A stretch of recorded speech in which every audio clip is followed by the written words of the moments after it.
আল্লাহ তাআলা সর্বপ্রথম কাকে সৃষ্টি করেছেন? কলম সৃষ্টি করেছেন। তোমাদের নবী, আমাদের নবী কিসের তৈরি? উদাহরণ সহ বলবেন।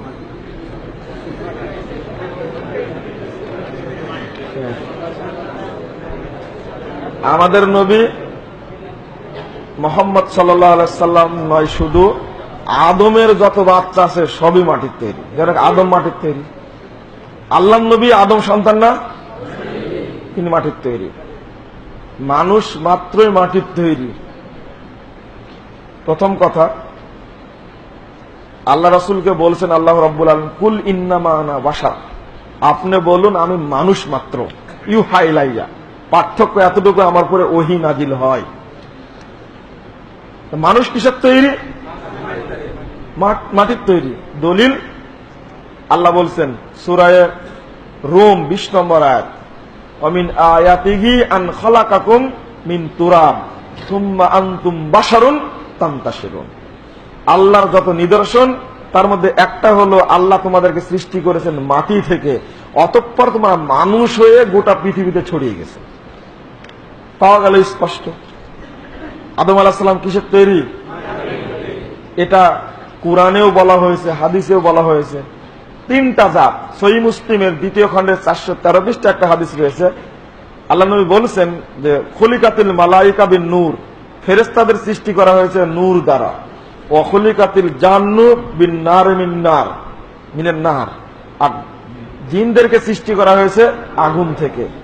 ওয়া খুলিকা আদম মিম্মা বুসিফা লাকুম ওয়া ফিরাতিন ওয়া খুলিকা আদম মিন তুরাব, অর্থাৎ আদম আলাইহিস সালামকে সৃষ্টি করা হয়েছে মাটি হতে। তিনটা জাতি তিনটা জিনিস থেকে তৈরি। নতুন করে বলা লাগবে কিছু না। এটা অনেক ব্যাখ্যা দেয়। নূরের তৈরি যারা, তাদের বাচ্চা কাচ্চা হয় না। হয় জিবরিল আমিনের কয়টা বাচ্চা? মিকাইলের নাই। আসলে এই কথাগুলো বলাই ঠিক না। তবে তবে অনেকগুলো জাল হাদিস বর্ণনা করেছে স্বার্থের নিষ্মহল। 1 নম্বর, আউয়ালু মা খালাকাল্লাহু নূরি, আল্লাহ সর্বপ্রথম আমার নূরকে সৃষ্টি করেছেন। আমার আল্লাহর নূরে নবী পয়দা, নবীর নূরে সারা জাহান পয়দা। যতগুলো জাজল্য মিথ্যা কথা আছে তার মধ্যে এটা 1 নম্বর মিথ্যা কথা। 2 নম্বর মিথ্যা কথা চালু আছে, নবীকে সৃষ্টি না করলে পৃথিবীর কিছুই সৃষ্টি করতাম না। এটা একটা ডাহা মিথ্যা কথা।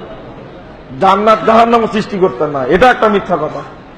তারপরে আমি কথা বলতে বলতে এখন উৎসাহ হারিয়ে ফেলেছি আর কি। এমন একটা প্রশ্ন আপনারা করেছেন, অনুরূপ ভাবে জাল হাদিসদের তৈরি করেছে। আপনারা তাওহীদের ডাকটা পড়েন না, ভ্রান্ত আকীদা লেখা আসছে নিয়মিত, 6 সংখ্যা চলে এসেছে, সব জায়গায় অনেক জায়গায় ফটোকপির বিতরণ করছে। দেখেন আপনার নারী নক্ষত্র সব তুলে ধরেছে ওর মধ্যে। কিভাবে? আউয়ালু মা খালাকাল্লাহু নূরি, এটা যে বর্ণনা হাদিস হিসাবে চালু আছে, এটা মুহাদ্দিসগণ জানেনই না যে এই নামে একটা কথা আছে। নাউজুবিল্লাহ। উপমহাদেশের বিখ্যাত এক বিদ্বান আব্দুল হাই লাখনবী রাহিমাহুল্লাহ, তিনি তার একটা গ্রন্থ আল আসারুল মারফুয়া ফিল আখবারিল মাউযুয়া, এই গ্রন্থের 43 পৃষ্ঠার মধ্যে উল্লেখ করে বলছেন যে ওয়াহুয়া বাতিলুন, এটা একটা ডাহা মিথ্যা কথা। নিজে হানাফি বিদ্বান একজন, তিনি লিখছেন। বন্ধুরা আমার, এইগুলো জিয়ে রেখে এক শ্রেণীর মানুষ স্বার্থ সিদ্ধি করছে। এইগুলো থেকে আপনারা বিরত থাকার চেষ্টা করবেন। আল্লাহ যেন তৌফিক দান করে।